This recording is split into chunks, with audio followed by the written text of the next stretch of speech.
Welcome to Einstein's Disease. Through real-world insights and powerful conversations with industry leaders, we help you break past limitations and rethink success. Are you ready to push the boundaries of what's possible? Hello, my name is Greg Ellers, and I am the host of Einstein's Disease, where we explore the challenges of overconfidence, static thinking, and the professional and personal growth. Our mission is to help individuals and businesses uncover their blind spots, embrace vulnerabilities, and unlock true potential. Get ready to challenge the status quo and discover new paths of success. Today, my guest is Brian Bewley. Brian is the owner and founder of Get Digital Media. Brian, welcome to the show. Hi, Greg. Thanks for having me. You're very welcome, Brian. Brian and I have known each other for going on probably 6 years. Brian has endeavored to take on the challenge of digital media, and a real problem or challenge for many people that are looking to either start a business or grow a business, as digital media and the advent of trying to find leads through the various social media platforms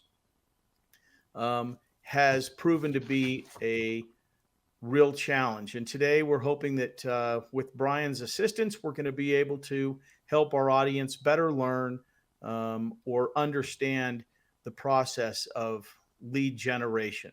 So with that, Brian, I'd kind of like to have you jump in here, give us a little bit of background on not only the issue that so many people face, and that's the challenge we're talking about today, lead generation, and why lead generation is so difficult to actually get conversions.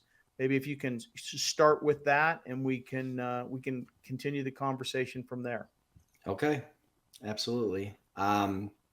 With lead generation, oftentimes people don't capture the entire process and what lead generation truly entails. They'll do one aspect of it. They'll, we can pick a business. They'll do door knocking, mailers. They'll do online ads, and that's just but one part of that funnel or that conversion that you're going to make or take that customer through. And so they'll spend time on that, and then they'll not address the full funnel. And really, in order to do the full lead gen process, you've got to think, from beginning to end. What is that customer journey going to be? How are you attracting that customer, and gathering information from them, and then using that to introduce them to your business properly, kind of addressing that lead properly, and then following up with them. And one of the biggest problems that I've seen in terms of my own lead generation and what got me into this business was the fact that I would go out there and just spend money on leads and try various things, chase the next shiny object for what was going to solve my lead generation problems. And then I had a blind spot, and that was the contact and follow-up with those leads was lacking. And so you can generate all the leads you want, but if you don't really have a systematic process for nurturing those leads into an actual meeting or a quote, or however your business is closing whatever service or good you're providing, a lot of leads just get wasted. So when you say, and I appreciate that, because you and I, like I said, have known each other for 6 years. We've spent some time together trying to understand the whole basis of, when you mentioned it, the funnel. And a lot of our listeners out there think of a funnel because they're standing in the kitchen watching us on TV today, and they're using one to do something in the kitchen. You don't think about it from the standpoint of advertising, Brian. So why don't we start from the idea that one of our viewers has got a business, and they're going to go and spend $10 a day on one of the social media platforms. but they're just shooting darts in a sense because they don't have what you mentioned as a funnel. So let's teach our viewers a little bit about what that actually means, Brian, from the standpoint of spending money, qualified lead, potential conversation, and conversion, which in some way is a rudimentary funnel. But kind of walk us through the challenge and why it's a problem, because many people don't understand what that funnel actually means, or how to understand if they're getting that when they are actually spending advertising money through the digital form, because they aren't getting the leads, they aren't getting the calls, and they aren't getting the conversion. So talk to us a little bit about that funnel specifically, what that entails and what it looks like. Sure. Well, I think life is in the contrast. So let's talk about what a funnel isn't first. And what a funnel isn't is, kind of where most people start is they, like you said, kind of shoot in the dark. They put an ad together and they post it on some social media channel. Okay, that could be YouTube or it could be Facebook. And they hope to get a name, email, phone, and that's it. That's kind of what a basic, like, capturing data, and then they set about trying to call these leads and all of that, and they really don't get the throughput there, because people are not of high intent if they're just putting their name and phone in a form. And so what you have to do is you really have to start, if you want a proper funnel, you first have to identify what it is that you're providing, what service, and really what you're good at, right? And then you've got to address that audience with the ads that you've made, whether they be video or just basic text ads, and you're going to bring them into, and that's just the top of the funnel. That's just getting their attention, okay? And then going right for the name, email, and phone is really not the best way to go about doing it. What you want to do is you want to figure out, like, what I do is an assessment, essentially, of those leads that are coming in, to determine if those leads are even qualified and likely to use the product or service that I'm offering.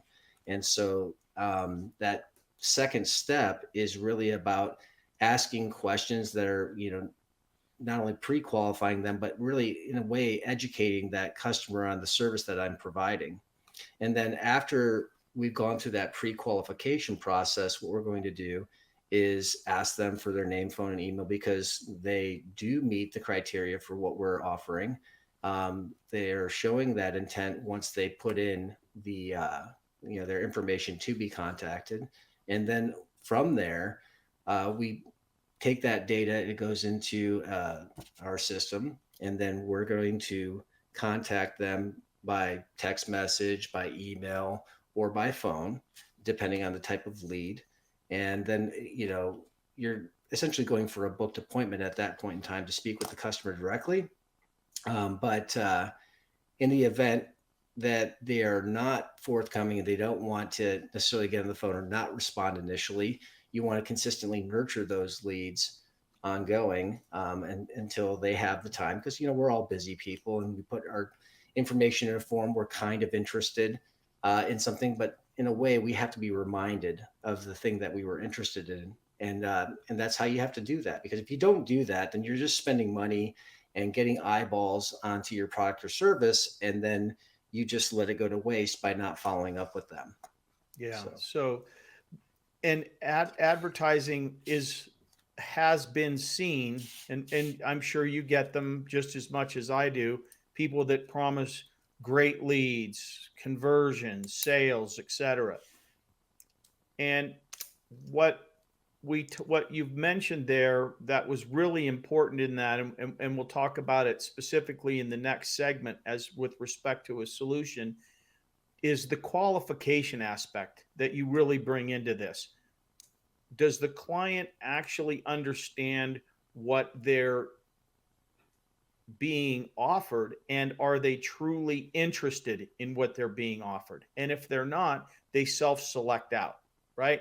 which at Yep. the end of the day is even more important, is sometimes, Brian, isn't it, from an advertising standpoint, because you don't want to be wasting ad dollars on people that self-select out. When you talk about, and we'll really reach into this on the next segment, the element of nurturing to be able to keep the potential customer that says they're interested engaged. But as we close this segment out, when a new business looks at trying to advertise digitally, they put together a budget, don't they? Or do they? Because that's something we're also going to talk about in the next segment. A budget really isn't a budget in many cases with advertising, is it, Brian? No, I think a lot of people shoot from the hip. They get a little extra coin in their pocket and they say, let's just go and fire it off into the ether and see what we get. Yeah, no, that's exactly right. And as we end this, like I said, close this segment out, I think the most important element to think about here for our viewers is this. Advertising in the digital era is more challenging, regardless of what little metrics you might find through Google Ads or what you receive from a social media user to say, we've got this.